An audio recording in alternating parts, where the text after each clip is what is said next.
na yung ano natin, Luis Juline na galing kay Madla na akala ko is diwata sa kagandahan dahil akala ko hen. Pero diwata talaga sa kagandahan yan. Yun nga lang, kak siya. Ayan. Mamaris na ang loko.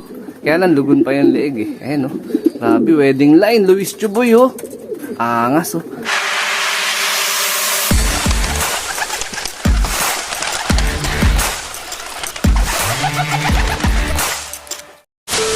Good day mga ka-EA support today sa video. So eto, nandito tayo ngayon sa loob ng ating Flyers Lot dahil meron tayong ibibigay sa kanila na kasama sa ating programa, which is eto, syempre hindi yan mawawala. Nakikita nyo naman madalas sa reels natin yan, Red Cell. Tapos meron tayong ibibigay dahil Martes ngayon is cod liver oil. Ayan na nakalagay sa soft gel. Ayan mga kalapatid. So nagbibigay tayo nito Martes, Webes. Ayan. Tapos sabay ito naman, yung red cell, binibigay natin sa mga ibon once a week. Pero pagdating sa mga young birds, yung mga nakikita nyo mga nasa reels ko, twice a week yun. Pero tagi-isang drop lang. Sa kanila naman dito, pwede naman ding erekta sa patuka, pwede rin naman sa may rekta sa bibig. Ayan. So ito, alam nyo naman kung paano gamitin yan. Meron naman instruction yan dito. So disclaimer lang, di po tayo champion pansir. At hindi rin po tayo veteran na pansir. So sa ngayon, ito lang yung ina-apply natin na programa sa ating mga ibon. Ayan, para sa padating na North Derby Race at sa upcoming South Derby Race na mayroong kasama na, siyempre, alam nyo na, yung national race mga Ang galing! Ang galing! Naka-aasam na mga kalapatids natin dyan, mapa newbie, mapa veterans, is naghahangad na mag-clock sa national race. So ito, magbibigay muna tayo sa kanila nito individual at the same time, parorondahin na natin yung mga Team North at batch 1 ng Team South natin. Ayan.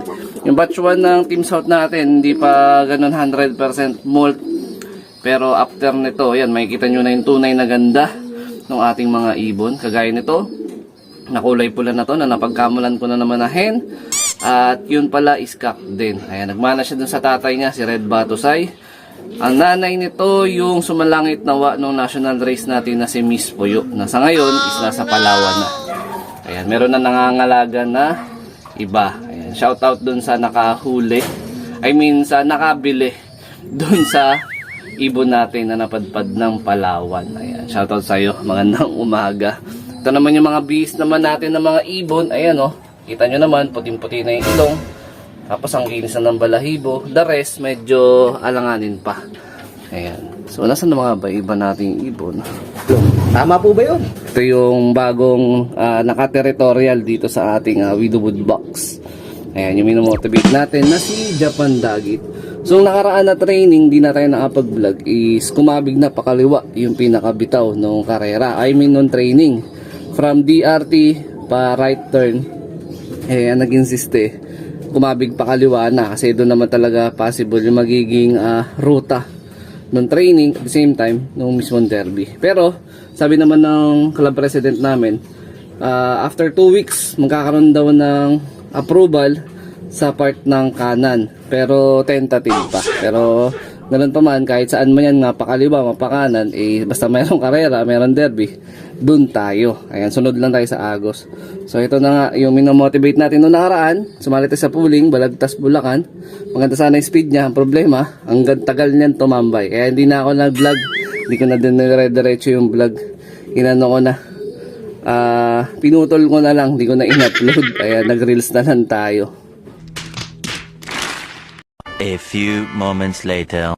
At ayun na nga mga ka-EA. So meron na tayong nilagay dito sa ating viewing section. Yung Team MacArthur natin, yung tatlong ibon na magkakamag-anak. So nakapagbigay na tayo ng red cell at saka yung cod liver oil. So ito, oras na ng ronda nila. Ayan, diretso na lipad itong mga to.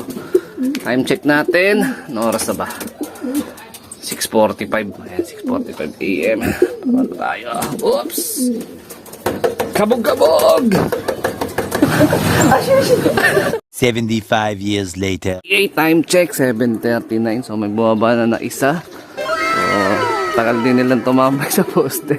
I mean, naglilipad. Pero hindi yan straight na lumilipad na isang oras Installment yung mga lipad niyan Parang 5 minutes lipad, 30 minutes pa yan. Medyo ko lang. Kahit pa paano naman may 10 to 15 minutes naman na ronda yung ibon natin. Yan. So nagkaroon tayo ng immediate na pagbabago.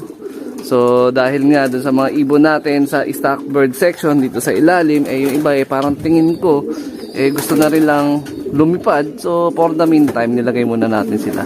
Antimana, magkaagulo sila dito mamaya. Kaya na yung natin, Louis Chu line na galing kay Madla, na akala ko is diwata sa kagandahan dahil akala ko hen. Pero diwata talaga sa kagandahan yan. Yun nga lang, kak siya. Ayan o. Namamaris na ang loko. Kaya lang, lugon pa yung leeg eh. Ayan o. Grabe, wedding line, Louis Chu boy o. Angas o. Vandenbroek Louis Chu. Ayan, gagamitin natin materialis yan soon. Ayan, malapit na malapit na. Saan na kaya napadpad yung mga mahinang nila lang? Wala na naman sila dun sa may poste. Pero kanina namataan ko na sila dyan eh.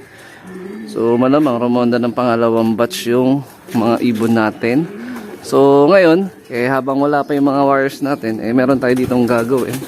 Dahil meron pa nga akong sising-singan na bagong batch ng ating mga ibon dito sa may breeding section. So kunin muna natin yung isusuksok natin dito, yung palasing-singan natin. Ayan, naka-order na ulit ako sa sa Shopee ng singsing. Galing nga kila Boss Eddie Noble. Ayan, commercial ring lang naman to na PHA. Ayan, doon tayo bumibili itong oblong. Ayan, pero meron pa tayo na iwan na kulay violet na PHA oblong ring. So ito muna yung uubusin natin. Parehas lang naman to ng taon, 2024. Ito ganun din. So ito kasi yung huli ko pa na naiwan. So magsusuksok tayo dito ng dalawa. Ayan dito mga kalapatids. Ito yung young bird ng ating Oddline Victor Lim, Sir Dennis Palma line. At nakakross dito sa Jersey. Ayan, healthy yung mga young birds na susuksukan natin. Ay, ang ganda ng kulay. Parang ayoko na to i-out Ayan naglabas ng parang sardine. Ayan mga kalapatids napakagandang young bird naman nito. I-out ba natin to? O stock na lang natin? Parang gusto ko i-stock eh. Ngayon ko lang to sinilip. Ngayon ko palang double check yung pinaka kulay. Yan, dyan muna. Kunin natin yung nestmate. Susuksukan din natin to. Ayan. Mistisahin din Tama po ba yun? Yun mga kalapatids, eto, mabilisan na, sinuksukan na natin ng kulay violet na singsing. Ayan magkasinsukat lang. Ayan, napaka-healthy. Ganda nito. Yaot pa ba natin to? I-stock na lang. Of color ito kaya magbo-blue bar lang siguro to or baka blue check. Ayan. Pero kung may interesado, siguro PM na lang kayo. Ayan. So may mga nag-PM ng mga nakaraan kaya hindi pa totally nakapag-bill. Pagka wala, baka ilatag natin sa pa-trending bird. Ayan. So bagay, marami naman na tayong panlaro ngayon eh. So siguro out na lang muna natin to. Ayan. Pag walang mapaibig, matik, lalatag natin sa trending bird to. Tapos yun, meron pa pala tayo dong isa pa na susuksungan ng pang south. Ito na yung huli. Ayan. Ito is yung line pa rin ng ating Javier Leyte. Inbreed na to, inbreed. Solo pisa kasi nag-iisa lang yung may similya nung nakaraan eh. Ayun, grabe, napaka-healthy Mistisahin Ayan pogi. Possible cock to, malamang. Ayan Susukan na rin natin to para isang anuhan na lang. Isang galawa na lang. Ayun, eto na. Yung huling nag-iisang alas ni EA Lop para sa upcoming South. Ayan, naway maging susi nga talaga to. Maging magtutuldok na sa paggulo ni EA Lop. At nawa makapagpa super set winner na tayo. Ayan, pangarap ng kahit sinong pansir yan. Sino bang ayaw magkaroon ng super set winner? Diba? So, yun ang isa sa mga hangad natin. Kaya nagkakarera at naglilipad tayo. So ito na yung huli na pang south natin. The rest, lahat ng iaanak nung foundation bird natin na Javier Leyte, tawag na ito, i-out muna natin para pantustos sa loob. Siguro sasagad tayo ng hanggang third clutch dito. So total, isa lang naman yung pinisa nila dito. So malamang sa malamang, magiging maganda pa yung mga kalalabasan ng mga susunod na mga clutch nila. Pero tentative naman yan, kung sakaling maganda pa rin yung kondisyon ng ibon, sagad tayo hanggang port clutch lang. Nasa proseso pa rin tayo nung tawag na ito. Nag-i-explore tayo at ano yung possible na kakayahan ng ibon na pwede nilang ibigay para sa atin. So marahil dito ko natatapusin yung video na to.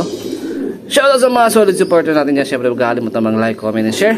At mag-subscribe. So abang-abang na lang kayo.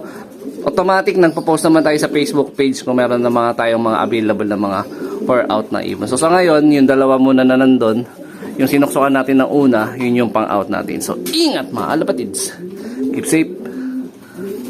God bless.